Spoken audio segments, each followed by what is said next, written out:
પ્રભુ ઈસુ ખ્રિસ્તના નામમાં આપ સર્વને પ્રેમી સલામ। આજે આપણે બાઇબલના એક એવા દિવસ વિશે વિચારવાના છે જે દિવસે માત્ર થોડા લોકોનો નહીં પણ આખા વિશ્વનો ઇતિહાસ બદલી નાખ્યો, અને એ દિવસ છે 50માનો દિવસ, પેન્ટેકોસ્ટ ડે। આ શ્રેણીનો આ પ્રથમ સંદેશ 50માના દિવસનું રહસ્ય રાહ જોતા શિષ્યો પર સ્વર્ગ ઉતર્યું તે પ્રેરિતોના કૃત્યો 2 અધ્યાય 1 થી 4 વચનને આધારે જોઈશું। પ્રભુ ઈસુ પુનરુત્થાન પામ્યા પછી 40 દિવસો સુધી શિષ્યોને મળતા રહ્યા, દેવના રાજ્યની વાતો કરી, તેમને શીખવ્યું, વિશ્વાસમાં મજબૂત કર્યા। પછી સ્વર્ગારોહણ પહેલા એક ખૂબ મહત્વની વાત કરી। પ્રેરિતોના કૃત્યો 1 અધ્યાય 4 અને 5માં લખ્યું છે તે પ્રમાણે તેમણે કહ્યું, યરુશલેમ છોડતા ન, પિતાના વચનની રાહ જુઓ। શિષ્યો માટે આ સહેલું ન હતું। તેઓ ઈચ્છતા હતા કે હવે પ્રભુ ઈસુ ઇસ્રાયેલનું રાજ્ય સ્થાપે। તેઓ ઈચ્છતા હતા કે હવે બધું તરત બદલાઈ જાય, પરંતુ પ્રભુ ઈસુએ રાહ જોવાનું કહ્યું। ઘણીવાર આપણા જીવનમાં પણ દેવ તરત જવાબ આપતા નથી। પ્રાર્થનાનો જવાબ મોડો આવે છે, આપણે રાહ જોઈને થાકી જઈએ છીએ, પરંતુ દેવનો સમય હંમેશા સંપૂર્ણ હોય છે। શિષ્યોને પણ ખબર ન હતી કે શું થવાનું છે, છતાં તેઓ વિશ્વાસથી રાહ જોઈ રહ્યા હતા। તેઓ સર્વ પ્રભુ ઈસુની આજ્ઞા પ્રમાણે એક સ્થળે એકઠા થઈને રાહ જોઈ રહ્યા હતા, પ્રાર્થનામાં લાગુ હતા। અહીં એક ખૂબ મહત્વની વાત શીખવા મળે છે, જ્યાં એકતા હોય છે ત્યાં દેવ કાર્ય કરે છે। શૈતાન હંમેશા એકતા તોડી ભાગલા પડાવવા પ્રયત્ન કરે છે, પરંતુ દેવ હંમેશા જોડવા માંગે છે। અને પછી અચાનક કંઈક બન્યું। આકાશમાંથી જોરદાર પવનનો અવાજ આવ્યો, આખું ઘર ભરાઈ ગયું। આ સ્વર્ગનો અવાજ હતો। દેવ બતાવી રહ્યા હતા કે હવે કંઈક નવું થવાનું છે। પછી અગ્નિ જેવી દેખાતી છૂટી જીભો દેખાઈ, જે દરેક ઉપર સ્થિર થઈ। બાઇબલ પ્રમાણે અગ્નિ દેવની હાજરી અને શુદ્ધતાનું પ્રતીક છે। જૂના કરારમાં દેવની હાજરી મંદિરમાં કે તંબુમાં દેખાતી હતી, પણ હવે દેવની કૃપા જુઓ, માણસના જીવનમાં વસવા માટે આવ્યા હતા। હવે પછી તેઓ બધા દેવના આત્માથી એટલે કે પવિત્ર આત્માથી ભરપૂર થયા। બધા ભરપૂર થયા, મતલબ સ્પષ્ટ છે, દેવ પાસે પક્ષપાત નથી। તે માત્ર ખાસ લોકો માટે જ છે એવું નથી। જે કોઈ પોતાનું હૃદય ખોલે, દેવ તેને પોતાના આત્માથી ભરી દે છે। આ શિષ્યો થોડા સમય પહેલા ડરેલા હતા। તેઓ ઘરમાં છુપાઈ રહ્યા હતા।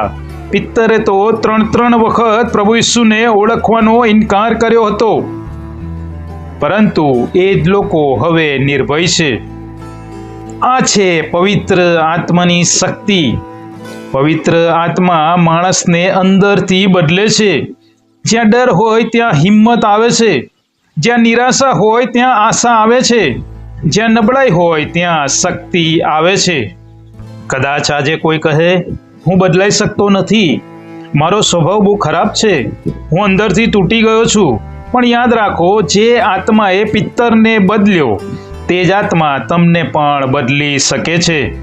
પછી તેઓ જુદી જુદી ભાષાઓમાં બોલવા લાગ્યા, જે સંકેત આપે છે કે ઈશ્વર બતાવી રહ્યા છે કે હવે સારા સમાચાર માત્ર એક જાતિ માટે નથી, સમગ્ર વિશ્વ માટે છે। ઈશ્વર દરેક વ્યક્તિને પ્રેમ કરે છે। પિત્તર જે પહેલા ડરેલો હતો, તેણે હજારો લોકો સમક્ષ બોલવાની હિંમત કરી, સત્ય પ્રગટ કર્યું, જે બતાવે છે કે જ્યારે પવિત્ર આત્મા જીવનમાં આવે છે ત્યારે માણસ લોકોના ડરથી મુક્ત થઈ જાય છે। અને એ દિવસે આશરે 3000 લોકોએ પસ્તાવો કર્યો, વિશ્વાસમાં આવ્યા। શા માટે?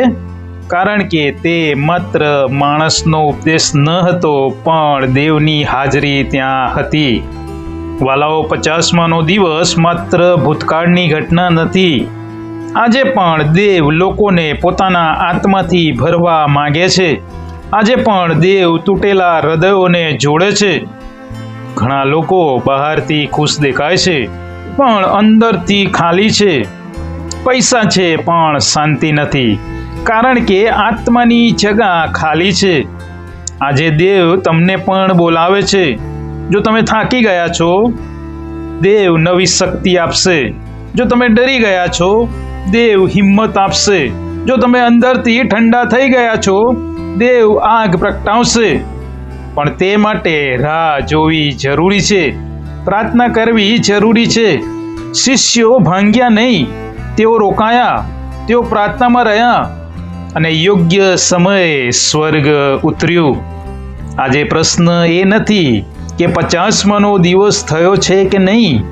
આજે પ્રશ્ન એ છે કે શું 50માનો દિવસ તમારા જીવનમાં થયો છે? શું તમે દેવની હાજરી ઈચ્છો છો? શું તમે હૃદયમાં આગ પ્રગટાવવા ઈચ્છો છો? શું તમે પવિત્ર આત્માની શક્તિ ઈચ્છો છો? તો આવો, આજે આપણું હૃદય ઈશ્વરની આગળ ખુલ્લું કરીએ, પ્રાર્થના કરીએ. હે પ્રભુ, જેમ તમે શિષ્યોને ભર્યા તેમ મને પણ ભરો. મારું જીવન બદલો, મારી અંદર નવી આગ પ્રગટાવો, મને તમારો સાક્ષી બનાવો. આમીન. યાદ રાખીએ, રાહ જોનારા ખાલી નથી જતા, પ્રાર્થના કરનારા નિષ્ફળ નથી જતા. દેવના વચન પર ઊભેલા લોકો શરમાતા નથી. જ્યાં પવિત્ર આત્મા આવે છે, ત્યાં જીવન બદલાઈ જાય છે. પ્રભુ આપ સૌને આશીર્વાદ આપો. 50મા દિવસની શ્રેણીનો બીજો ભાગ, અગ્નિની જીભો અને પવનનો અવાજ, શું થયું હતું તે વિશે આગળના સંદેશમાં જોઈશું. ત્યાં સુધી પ્રભુ આપ સર્વને શાંતિમાં રાખે, સુખરૂપ રાખે, આનંદમાં રાખે, એ જ પ્રાર્થના સાથે. આમીન.